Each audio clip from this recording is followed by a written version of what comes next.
Hello everyone, I am Monica. This is the second video of Feminist Criticism in Wilderness written by Ellen Showalter. Ellen Showalter is an American literary critic, feminist, and writer on cultural and social issues. She is one of the founders of feminist literary criticism in United States, developing the concept and practice of gynocritics, a term describing the study of women as writers. We have done 3 points in first video. The first point, pluralism and the feminist critic. शोवोल्टर ने अपने इस work में बताया है कि सिर्फ feminist criticism ही नहीं बल्कि सारा क्रिटिसिज्म, चाहे वो किसी ने भी किया है, मेल ने किया है या फीमेल ने किया है, वो विल्डरनेस के अंडर आता है. It is a believe that all criticism and not only feminist criticism is in wilderness. Female एक अच्छी क्रिटिक नहीं बन सकती.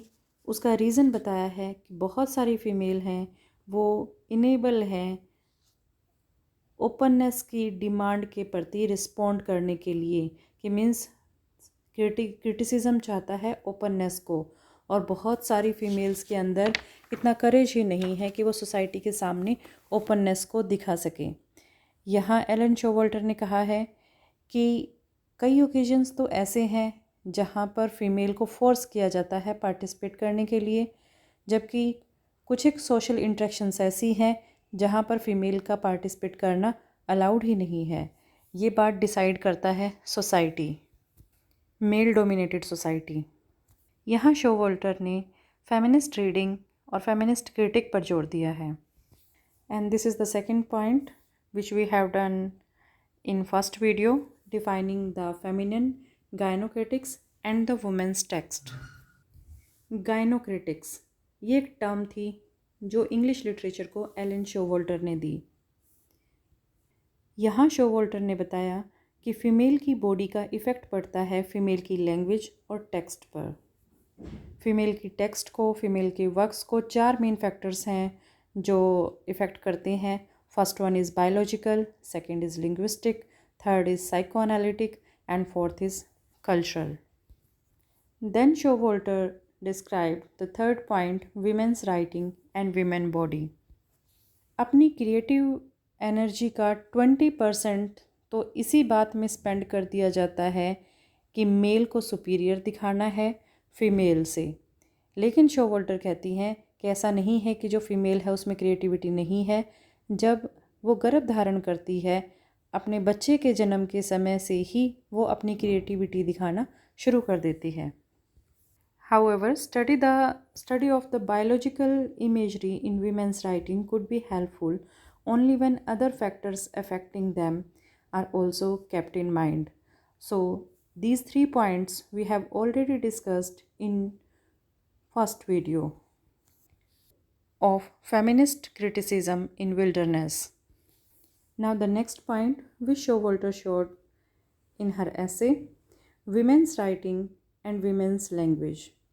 This concept analyzes if men and women use language differently while creating text, if factors like biology, social preference, and cultural beliefs could affect the language of a gender. It also considers the concept of the oppressor's language, the use of language by men to dominate women. For women, the popular language could be like a foreign language, which she is unable to be comfortable with. So there is a call for development of separate feminine language. However, the irony is that even in communities where women are believed to have developed a separate language, their language is marked by secrecy. Society का ताना बाना ऐसा है कि जो female है वो बहुत सारे लोगों से कम्युनिकेट नहीं कर पाती, जबकि मेल हर तरह के पर्सन से कम्युनिकेट कर लेता है. मेल का दायरा बड़ा है, वो ज़्यादा लोगों से मिलता है. अब एक पर्सन जो ज़्यादा लोगों से मिलता है, अलग अलग तरह के लोगों से मिलता है, तो वो उसी ढंग से, सामने वाले के ढंग से उनके साथ कम्युनिकेट करेगा, उनके साथ बातचीत करेगा. तो मीन्स उसकी जो कम्युनिकेशन स्किल्स हैं, मेल की जो कम्युनिकेशन स्किल्स हैं वो ज़्यादा डेवलप्ड होंगी in comparison to female. Female जो घर की चार दीवारी तक बंद है वो सिर्फ कम्युनिकेट करेगी अपने फैमिली मेम्बर से, और इसका इफ़ेक्ट पड़ेगा उसकी लैंग्वेज पर। जो लोकल लैंग्वेज है उसका यूज़ वो ज़्यादा करेगी। फीमेल जो लोकल लैंग्वेज का यूज़ कर रही है उसके लिए कम्युनिकेशन की जो भी दूसरी लैंग्वेज होगी वो एक फ़ॉरेन लैंग्वेज की तरह से लगेगी। फॉर एग्ज़ाम्पल, अगर आप एक पंजाबी स्पोकन पर्सन हैं, घर में आप पंजाबी में बात कर रहे हैं, घर की फ़ीमेल्स पंजाबी में बात कर रही हैं, मेल घर पर तो पंजाबी में बात कर रहा है, लेकिन जब वो घर से बाहर जा रहा है तो वो पंजाबी में भी बात कर रहा है और हिंदी में भी बात कर रहा है। इसी तरह से अगर आप कोई हरियाणवी स्पोकन पर्सन है, घर में आपके हरियाणवी बोली जा रही है, फीमेल जो घर की चार दीवारी तक बंद है वो अपने घर में हरियाणवी बोल रही है, बागड़ी बोल रही है, लेकिन जो मेल है वो घर में तो अपनी लोकल लैंग्वेज बोल रहा है, हरियाणवी बोल रहा है, लेकिन वो बाहर जाएगा तो वो हरियाणवी भी बोलेगा, हिंदी भी बोलेगा, इंग्लिश भी बोलेगा, या और कोई अदर लैंग्वेज है तो वो भी बोलेगा।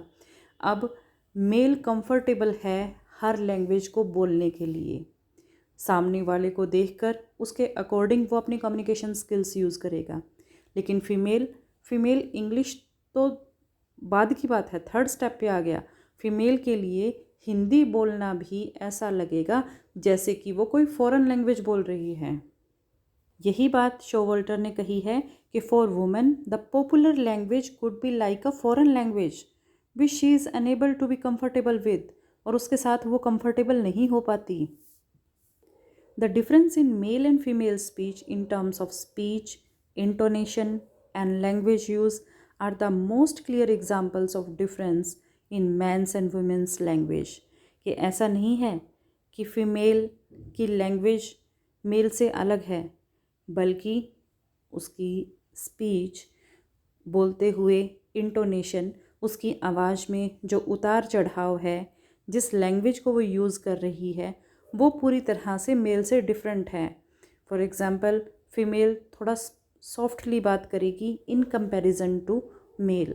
जो मेल की वॉइस की पिच होगी वो ऊंची होगी, फीमेल की पिच नीची होगी, कम होगी।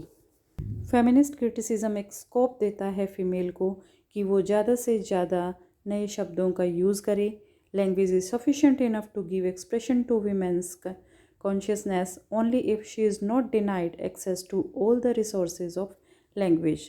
कि अगर वो लैंग्वेज के जितने भी रिसोर्सेज हैं, जहाँ से भी उसको नई चीज़ सीखने को मिल रही है, नई लैंग्वेज सीखने को मिल रही है, अगर वो उन अपॉर्चुनिटीज़ का पॉजिटिव तरीके से यूज़ करती है तो उस कंडीशन के अंदर वो क्रिटिसिज्म करते हुए बहुत अच्छे एक्सप्रेशन दे सकती है। सो शोवोल्टर discussed these issues in her work, and in this point women's writing and women's language. Next point which Erin Showalter showed in her work is women's writing and women's psyche. This aspect deals with the connection between author's psyche and creative process in journal. The difference in creative process in case of a male and a female is then studied on the basis of this connection. Various psychological theories have suggested that female is inferior in terms of creative capabilities. Critics have been trying to establish new principles of feminist psychoanalysis which would try to differentiate gender identities rather than following Freudian theories. Certain common emotional dimensions could be identified in text of women writers belonging to different countries. शोवल्टर कहती हैं कि female की psyche का, female की सोच का female की writings पर इफ़ेक्ट पड़ता है। मेल के सोचने का तरीका और फीमेल के सोचने का तरीका डिफरेंट है, और जो उनका सोचने का तरीका है वो उनकी राइटिंग्स को इफ़ेक्ट करता है। बहुत सारी ऐसे साइकोलॉजिकल थ्योरीज़ हैं जो ये दिखाती हैं कि female is inferior in terms of creative capability. कि अगर हम क्रिएटिविटी की बात करें, सृजनात्मकता की बात करें, तो फीमेल मेल के कंपैरिजन में इन्फीरियर है, पीछे है, तुच्छ है। कुछ एक कॉमन बातें हैं जो इमोशनल डायमेंशंस हैं, जो अलग अलग कंट्रीज़ में अलग अलग फीमेल राइटर्स ने जो वर्क्स लिखे हैं उनके रिगार्डिंग यूज़ की गई है कि फ़ीमेल की साइकी का फ़ीमेल की राइटिंग्स पर इफ़ेक्ट पड़ता है। The next point which Ellen Showalter showed in her work is women's writing and women's culture. Female की कल्चर का भी फीमेल की राइटिंग्स पर इफ़ेक्ट पड़ता है। वो किस बैकग्राउंड से आई है, कहाँ पली बड़ी है, इन सब बातों का इफ़ेक्ट पड़ेगा फीमेल की राइटिंग्स पर। The theory of culture as a factor affecting women's writing is inclusive of the theories of biology, language, and psyche. The influence of all these factors is guided by the cultural situation of a woman. History has not included female experience. Thus, history is inadequate to understand women's experience. Women's culture is not a subculture of main culture, they are part of general culture itself. If patriarchal society applies restrictions on them, they transform it into complementary. Thus, women experience duality of culture, including journal culture and women culture. History के अंदर female के बारे में जो female के जो experiences थे उनके बारे में ज़्यादा सा कहीं नहीं लिखा गया है। ये एक आयरनी है कि फ़ीमेल की कल्चर को एक सब कल्चर मान लिया गया है। मीन्स जैसे एक है मेन कल्चर और मेन कल्चर का एक पार्ट है, सब कल्चर है फीमेल का कल्चर, जबकि ऐसा नहीं है सोसाइटी में।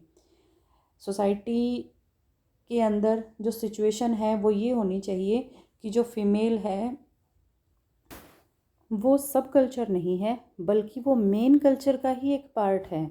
मेल और फीमेल से मिलकर ही एक कल्चर डेवलप होता है। तो फीमेल को सब कल्चर नहीं माना जाना चाहिए बल्कि she is the part of main culture.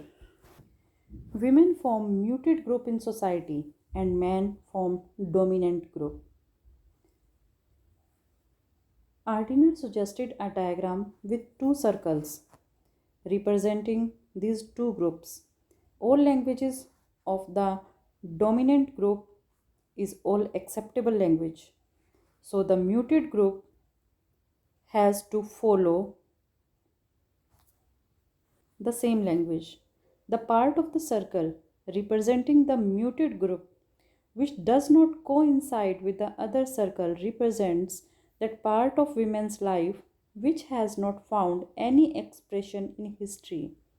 It represents the activities, experiences, and feelings of women which are unknown to men. Since they do not form part of man's life, they do not get representation in history. This female zone this female zone is also known as wild zone since it is out of the range of dominant boundaries. Women could not write on experiences belonging to exclusively on the wild zone. They have to give representation to the dominant culture in their text.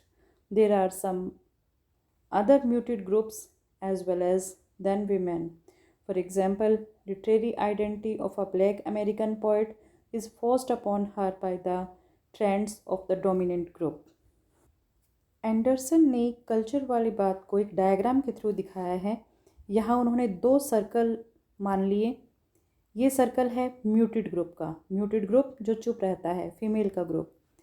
ये circle है dominant group के लिए जो dominate करता है, means male का group. दोनों groups के अपने अपने एक्सपीरियंसेस हैं, अपनी अपनी कल्चर है। क्या ऐसा है? नहीं। डोमिनेंट ग्रुप का जो कल्चर है, जो लैंग्वेज है, म्यूटेड ग्रुप फॉलो करता है उस कल्चर को। उसे सिर्फ परमिशन ही इतनी है कि उसे वो कल्चर फॉलो करनी है जो डोमिनेंट ग्रुप फॉलो करता है। फीमेल का ये अपना जोन है मेल इससे बाहर जा सकता है, लेकिन जो फीमेल का ये जो जोन है वो उससे बाहर नहीं जा सकती। फीमेल के इस जोन को वाइल्ड जोन भी कहा गया है। जब ये वाइल्ड जोन वाली पोजीशन में आ जाता है तो उस कंडीशन के अंदर डोमिनेंट ग्रुप की रेंज से बाहर चला जाता है, आउट ऑफ रेंज हो जाता है। और ऐसा नहीं है कि म्यूटेड ग्रुप के अंदर सिर्फ फीमेल आती हैं, और भी समाज का एक ऐसा तबका है जिनको हमेशा दबा के रखा गया है।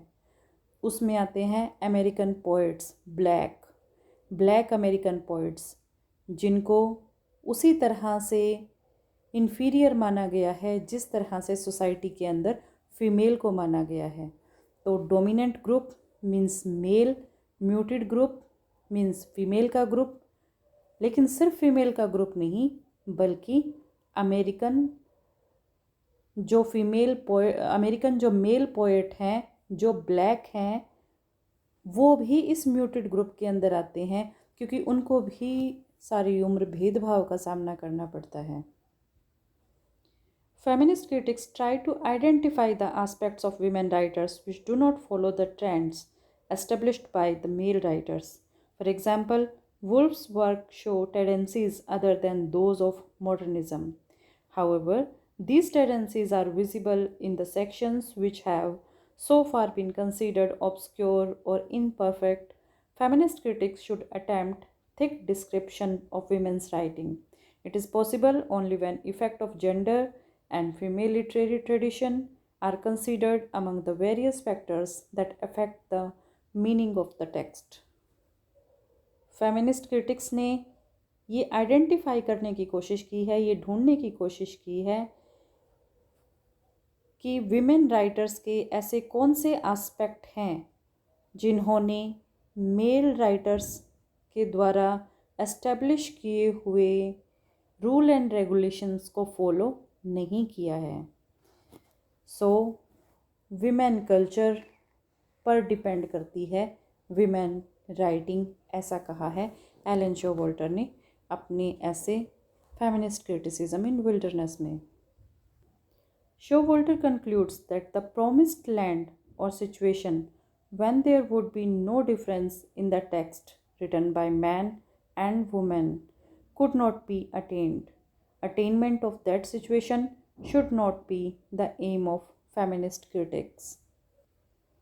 एलन शोवॉल्टर कहती हैं कि ऐसी स्थिति जब मेल और फीमेल की राइटिंग स्किल्स में किसी तरह का कोई डिफरेंस नहीं रहेगा, उस वक्त एक प्रॉमिस्ड लैंड को हम अचीव कर सकते हैं। लेकिन attainment of that situation should not be the aim of feminist critics. लेकिन ऐसी सिचुएशन को अटेन करना, लेकर आना, ये फेमिनिस्ट क्रिटिक्स का एम नहीं है। मीन्स फेमिनिस्ट क्रिटिक्स का एम है to improve the situation of female in the society. Female की सिचुएशन को सोसाइटी में इम्प्रूव करना फेमिनिस्ट क्रिटिसिज्म का मेन पर्पज़ है, ना कि मेल को नीचा दिखाना। So feminist criticism is wilderness is the literary criticism from the feminist point of view, where Showalter described pluralism and the feminist critic, gynocritics and the women's text, women's writing and women's body, women's writing and women's language, women's writing and women's psyche, and women's writing and women's culture. And promised land or situation when there would be no difference in the text written by man and woman could not be attained. Attainment of that situation should not be the aim of feminist critics. Thank you.